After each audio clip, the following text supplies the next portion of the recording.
Good evening, I'm Ryan Bonazzo. Thank you for joining us. Catalina Gillies is away today. Thunder Bay Police have now confirmed that a home explosion in the West Fort area that left one man dead is now considered a homicide. Police investigators and the fire marshal's office have been working together all week to determine what happened Sunday night at the house on Frederica Street, but police are still tight-lipped on many of the details. Jonathan Wilson reports. The force of the explosion knocked the bricks right off this home's outside walls on Sunday evening. Police and fire crews later found the sole occupant deceased inside, and the home is now considered a murder scene. We went down to an investigation regarding fire, possible explosion at 147 Frederica Street. As a result of the investigation, we came across a person that was unfortunately deceased within there, and since then we've been working with several agencies, and as such we can now declare this a homicide. As for why it took 5 days to reach that conclusion, Fennell says it was not an obvious homicide. The victim was a 33-year-old Thunder Bay man who was not previously known to police, and his identity is being withheld for now. We did meet with the family yesterday, I'll share that, and we're not in a position to be able to share that just yet. No arrests have been made as police are still searching for potential suspects, and they're continuing to ask for video from anyone in the neighborhood or beyond. We've been in the area ever since. Several persons have come forward with video and other pieces of information that have been very helpful to the investigation. We're going through that large amount of information right now, and if there is anybody else out there that we may not have contacted in that area, please let us know. We'd be happy to make arrangements to have an officer come down and to get that video or to receive the information. The community in West Fort is a very strong community, so they've been quite helpful. Fennell will not say at this point what sort of device caused the explosion, whether the explosion occurred on the main floor or in the basement, or whether organized crime might have been involved.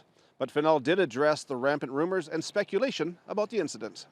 So we are fully aware that there's a great deal of information out there that I can suggest is not accurate, and therefore I'm not in a position to eliminate. It would be too difficult to eliminate what's true and what's not true in social media. The home will remain cordoned off as the damage makes it a safety hazard. Jonathan Wilson, TBT News. A Thunder Bay man has been sentenced to 5 years in prison for his role in a 2020 shooting that left another man with serious injuries. 33-year-old Terry Pelto has pleaded guilty to possessing a firearm without a license, possessing a firearm while prohibited from doing so, and using a restricted firearm for robbery. This during a video court appearance today. The Crown withdrew its initial charge of attempted murder. Pelto is one of several people charged after a man was shot on May 3rd of last year in the Oliver Road area. The victim was discovered after he crashed a vehicle that he had managed to drive to the regional hospital despite suffering 2 gunshot wounds. Police said at the time that the attack was drug-related. With time served, Pelto is expected to remain in custody for just under 3 years. Thunder Bay Police are warning the public after a local couple was defrauded of more than $180,000. Police say fraudsters impersonated an antivirus software company, convincing the victims to transfer the funds, claiming the elderly couple had been over-refunded.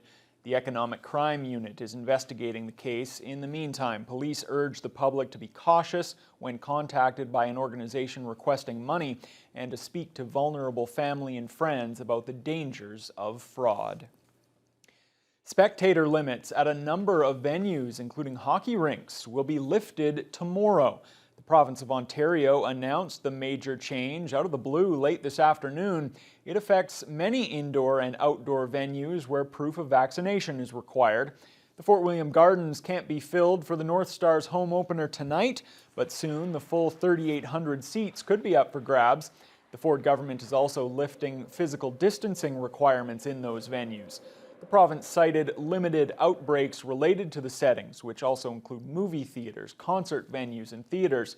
The city held a news conference this morning to speak about the spectator capacity limits. This was before the province's announcements, so the city's plans will likely have to change again. City Manager Norm Gale released a statement on the rule changes, saying, quote, "City administration has not received official regulations from the provincial government yet. Once they are received, we will review and act accordingly. The Ford government also announced today that menstrual products will soon be available at all Ontario high schools at no charge. They're considered a necessity, not a luxury. All 72 school boards across the province will be provided with a supply. Colin DeMello has more on that. For students in Ontario, it's been a missing piece of the education system. It's a necessity. It's like food and water. For years on end, advocates have been calling for equitable access to an essential item in schools, menstrual products like pads or tampons. In some communities, the cost is a barrier to access. And some students who menstruate make the difficult choice to skip school, a reality known as period poverty. Either a number of days of school or substantial amounts of days of their education over their lifetime because they are menstruating and unable to access the sanitation products that they need. Today, the Ontario government took that step, announcing a partnership with Shoppers Drug Mart to supply every school in the province with menstruation pads for at least the next 3 years. A total of 18 million menstrual products across the province over the next 3 years, as well as 1,200 dispensers beginning this fall. Advocates say the dispensers are key to breaking the stigma. Currently, students have access to a patchwork of donated products. In other instances, they're kept in the principal's office, which advocates say can be embarrassing. And even asking a teacher or asking a principal for these products, that has also been a big barrier, and that's why we've been pushing for these products to be in the washrooms, readily available, so young girls and those who menstruate don't have to ask a person for these products. The decision comes months after the government faced pressure to implement a province-wide program. Instead, the partnership will see Shoppers Drug Mart picking up the entire tab.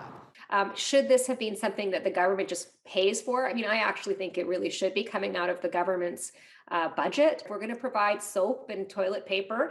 We probably need to provide menstrual supplies as well. And we need to make it accessible so that kid who needs a tampon one day doesn't have to walk down the hall to the office and ask for it. The government says the program will be reviewed and expanded after 3 years to include tampons and other essential items. The head of the Thunder Bay Airport says the upcoming vaccine mandate for air travelers could give the industry a shot in the arm. Just a few days ago, Justin Trudeau announced that people must provide proof of full vaccination against COVID-19 to travel on airplanes and trains as of October 30th. Thunder Bay Airport CEO Ed Schmidtke believes this is a positive step for the country and for airports in general. To the extent that it's going to matter on the business level, on passenger volumes, I think it's going to be a positive announcement. I think people want to feel safe, and if they know everybody is fully vaccinated on the flight, I think that will make people feel safer and hopefully add to passenger volumes.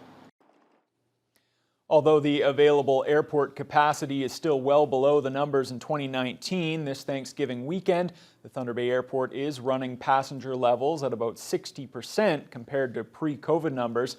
With most flights at or near full capacity, Schmidtke says people should be ready for lines and longer wait times. The Thunder Bay District's Medical Officer of Health is urging caution as many gather to celebrate Thanksgiving over the coming weekend. The province's top doctor reminded Ontarians on Thursday of gathering limits in place for the holiday, with up to 25 allowed indoors and a maximum of 100 outdoors. Dr. Janet DeMille warns those looking to travel for Thanksgiving that it may be best to stay put. She says a number of health units have seen major spikes in COVID-19 numbers following holidays that typically involve gatherings. DeMille advises the public to take the celebration outdoors if the weather clears up, or if you're forced to be inside, to keep gatherings small. Ideally, if you're gathering indoors, it's just with people that are fully vaccinated. We know that there's a lot of fully vaccinated people here, so hopefully that can be arranged. And certainly the children aren't vaccinated, but if everybody around them is fully vaccinated, that helps protect them. DeMille also reminds that those with COVID symptoms should stay home and perhaps have a slice of pumpkin pie delivered instead of going out. Preparations began today for the Thanksgiving community dinner this Sunday at the Salvation Army's Journey to Life Center, and for the 24th year, Thunder Bay firefighters will be there to lend a hand. Salvation Army staff and volunteers from the Professional Firefighters Association peeled hundreds of potatoes, while the head chef sliced up cooked turkeys in preparation for Sunday, when they expect to offer about 360 takeout dinners.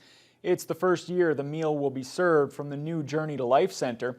Thunder Bay Fire Rescue Captain Kevin Anderson and Salvation Army Executive Director Gary Ferguson say the dinner is a chance to share with those who might otherwise miss out on the celebration.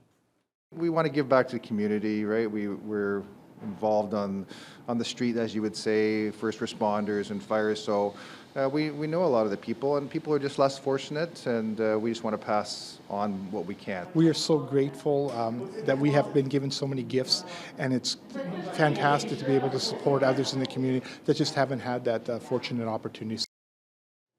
For the second year, the Thanksgiving dinner will be a drive-through or walk-up event due to the pandemic. The meals will be handed out Sunday from noon to 2 p.m. at the Journey to Life Center on Cumberland Street. Well, the Easter Seals' biggest fundraiser will make its return at the end of this month. The Celebrity Classic Hockey Tournament featuring former NHL stars was canceled last year due to COVID-19, and the demand is high for the return of the big event.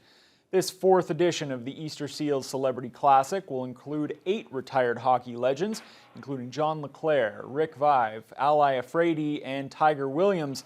Local players have to fundraise a minimum of $400 to participate in 3 hockey games with the NHLers and also take part in an outdoor draft party before the games begin.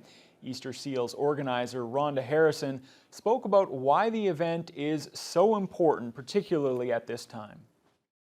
We are so excited to be back. After taking a year off, here we are back doing the Thunder Bay Celebrity Hockey Classic. It's been a challenging 18 months, year and a half.